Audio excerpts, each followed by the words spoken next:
দেখেন, আপনি বিদ্যুৎ, গ্যাস, জ্বালানির ব্যাপারে যে প্রশ্ন করেছেন, এ ব্যাপারে আমি আমার ব্যক্তিগত একটা ক্ষুদ্র অভিজ্ঞতার কথা বলি। আমার বাসায় 11টা প্রিপেড মিটার। তো এই গত মে মাস থেকে আমার বাসায় নর্মাল 2000-3000 টাকা বিল আসতো।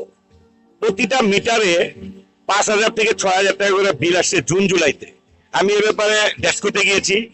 আমি নিজে ব্যক্তিগতভাবে একজন প্রকৌশলী, আউটপুট লাইন খুলে রেখেছি, তারপরে বিল উঠতেছে।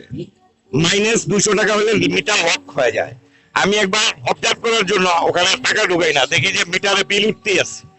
তো এই যে জনগণ যারা মনে করেন যে প্রাইভেট ফার্মে চাকরি করে 40-50 হাজার টাকা বেতন পায়, ঢাকার শহরে থাকে, হঠাৎ করে তাদের গ্যাস বিল, বিদ্যুৎ বিল, ইভেন পানির বিল, শুধু বিদ্যুৎ না এবং গ্যাস না, পানির লাইনে পানি থাকে না। আপনি যদি পাম্প চালান তো হাওয়াতে মিটার ঘুরে এবং প্রচুর বিল আসে। এগুলোর ব্যাপারে আমরা তো একটা পরিবর্তনের জন্যই এই সরকারের বয়স মাত্র 5 মাস। তা আমরা আশা করবো সরকার এগুলোর দিকে দৃষ্টি দিবে। জনগণের পরিবর্তন আমরা এখন পাই নাই।